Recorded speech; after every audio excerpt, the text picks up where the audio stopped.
Yep, salut à tous, c'est Victor, j'espère que vous allez bien. Comme vous l'avez compris, on va décortiquer la vidéo de cette Ferrari qui est devenue extrêmement virale, que vous avez sûrement vu sur Facebook, Instagram, Twitter, sur tous les réseaux sociaux, elle est passée partout. Je crois qu'elle a fait environ 100 millions de vues en à peine quelques jours lorsqu'elle est sortie. Ça a été reposté sur plein de comptes, etc. Donc aujourd'hui, elle a certainement fait beaucoup plus.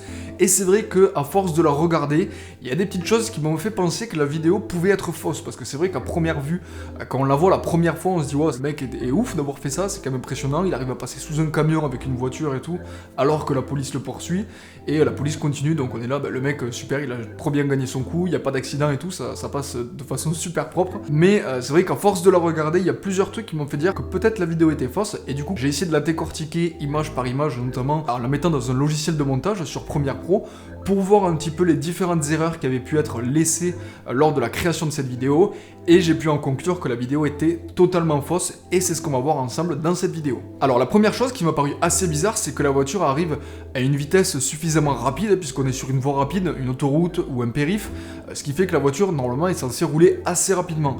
Et on le voit au moment où elle passe sous le camion, forcément la voiture doit ralentir, et ce qui se passe c'est que ces feux de frein ne s'allument pas, c'est-à-dire que la voiture freine, et les feux de frein ne s'allument pas. Alors c'est possible que la voiture soit défectueuse, même si c'est une Ferrari, peut-être qu'on ne sait pas, il y a un petit problème, et que les feux ne marchent pas, ok, peut-être.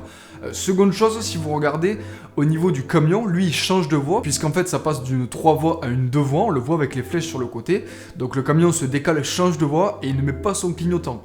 Alors, ça peut aussi être un oubli, pourquoi pas. Et troisième chose, il y a la voiture de police quand elle passe, donc elle a la sirène sonore, mais elle n'a pas la sirène lumineuse, la sirène visuelle qu'on voit qui clignote avec les warnings, etc. Encore une fois, peut-être que c'est un oubli, même si très souvent, quand la police elle a une alerte, surtout quand elle roule très vite, elle a envie de se faire remarquer pour que les gens la laissent passer, etc. Donc, il y a ce signal lumineux. Alors, ça peut être gros, mais on a quand même la voiture qui n'a pas de feu de frein, le camion qui met pas son clignotant, et la police qui n'a pas de sirène lumineuse pour pouvoir alerter les autres usagers sur la route. Mais tout ça, gardez-le en tête puisqu'on y reviendra un petit peu plus tard dans la vidéo. La deuxième chose qui m'a fait penser que cette vidéo était un fake, c'est que si vous êtes assez observateur, vous avez remarqué que le camion n'a pas de plaque d'immatriculation. Ça, c'est quand même pas commun, surtout pour un camion et un engin comme ça qui est pas un camion particulier, mais certainement un transporteur, un camion qui appartient à une entreprise, etc. Donc c'est quand même assez réglementé. D'ailleurs, que ce soit un particulier ou un professionnel, de toute façon, c'est réglementé. Mais venant d'un véhicule professionnel, c'est tout autant surprenant qu'il n'ait pas de plaque d'immatriculation sur le camion. Et puis une fois que la Ferrari a passé le camion, si on fait un arrêt sur image, on se rend compte qu'en fait, il n'y a personne à l'intérieur de la voiture. En tout cas, on voit pas de conducteur. Alors c'est possible qu'avec les reflets de la voiture, on ne se rende pas très bien compte de la personne qui est à l'intérieur du véhicule, surtout qu'avec la qualité d'image de la vidéo qui est pas top, on voit pas vraiment, mais même avec une qualité d'image comme ça, si on regarde un petit peu sur le volant, on verrait forcément la main de quelqu'un ou le bras d'une personne un petit peu dépassé de la vitre, et là vraiment on voit qu'il n'y a absolument rien, il n'y a aucune main qui est posée sur le volant. Ensuite, si on revient sur la voiture de police, lorsque vous la voyez partir au loin, je sais pas si ça vous fait la même impression, mais moi la première fois que je l'ai vue, en tout cas à force de voir la vidéo, j'ai trouvé qu'en fait la taille de la voiture de police devenait beaucoup plus petite par rapport à la perspective qu'on avait. C'est-à-dire que forcément, quand la voiture s'éloigne, plus on la voit s'éloigner, plus elle devient petite à l'écran. Mais là, j'ai l'impression que je sais pas, il y a un truc qui se passe pas correctement, qu'il y a un bug, ça me fait bizarre en fait de le voir, ça fait un truc bizarre aux yeux. J'ai l'impression que la voiture devient plus petite qu'elle ne devrait avec la perspective de l'éloignement. Je sais pas si vous avez la même impression, mais c'est un autre truc qui m'a fait penser que la vidéo pouvait être fausse. Et puis vous l'avez peut-être remarqué chez vous, au moment où vous avez vu cette vidéo, on entend la sirène de police bien avant de voir même la Ferrari arriver. Et puis petit à petit, même en s'approchant, on a l'impression qu'en fait le volume de la sirène est toujours le même.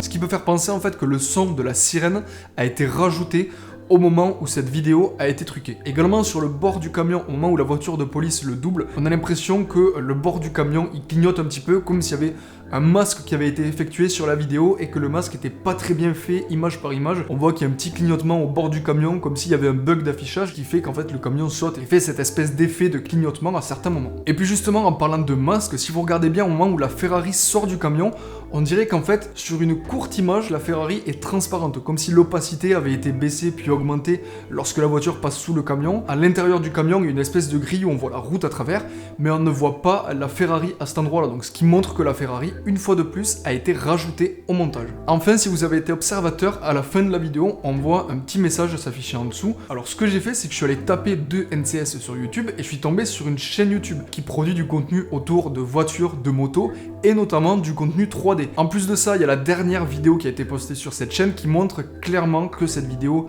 de la Ferrari qui se fait poursuivre par la voiture de police est totalement fausse. On voit la vidéo originale qui a été filmée, qui est d'une part de bien meilleure qualité et de deux où il n'y a aucun de ces trois véhicules présents sur la route. Et on voit en fait dans la deuxième partie de la vidéo que ces véhicules ont été créés totalement en 3D à partir d'un logiciel de 3D sur ordinateur. Et pour revenir sur ce que je disais en début de vidéo, sur le fait qu'il n'y avait pas de feu de frein, qu'il n'y avait pas de clignotant, l'alerte avec la sirène, etc.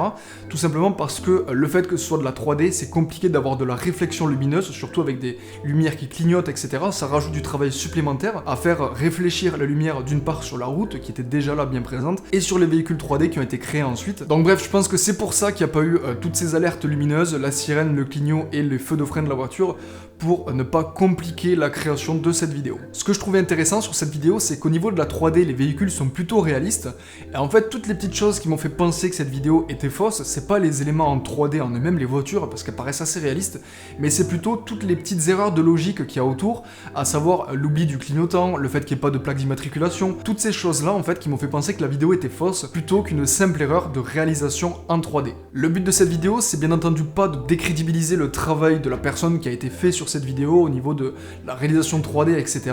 Mais plutôt de vous faire comprendre que sur internet, il y a des informations vraies, il y a des informations fausses, des vraies vidéos, des fausses vidéos, etc.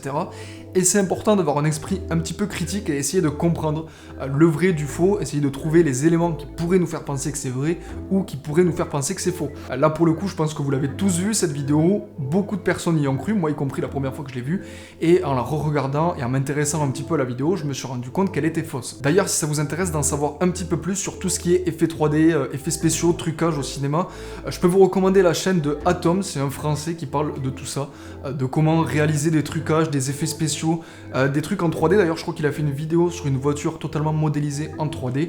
Je vous mets la vidéo en description et le lien de sa chaîne évidemment. C'était la première fois pour moi que j'ai analysé une vidéo comme ça, en tout cas que j'en faisais une vidéo YouTube. J'espère que ça vous plaira, j'avais envie de faire quelque chose d'un petit peu nouveau sur ma chaîne et quand j'ai vu cette vidéo et quand je me suis rendu compte qu'elle était fausse, je me suis dit pourquoi pas l'exploiter pour en faire une vidéo YouTube. J'espère que ça vous aura plu, si c'est le cas, n'hésitez pas à mettre un pouce bleu, n'hésitez pas à partager cette vidéo parce que je pense qu'il y a d'autres personnes qui ont besoin de savoir que cette vidéo est fausse et qu'elle n'est pas du tout vraie. Puis c'est intéressant aussi de savoir comment cette vidéo a été créée et les différentes petites erreurs qu'on peut trouver à l'intérieur de la vidéo pour comprendre que la vidéo est fausse. Donc voilà, j'espère que ça vous aura plu, n'hésitez pas à laisser un petit commentaire si c'est pas fait, vous abonner, activer la cloche encore une fois si jamais vous n'êtes pas abonné à la chaîne. Pour ma part, je vous dis à très bientôt dans une prochaine vidéo. C'était Victor, salut!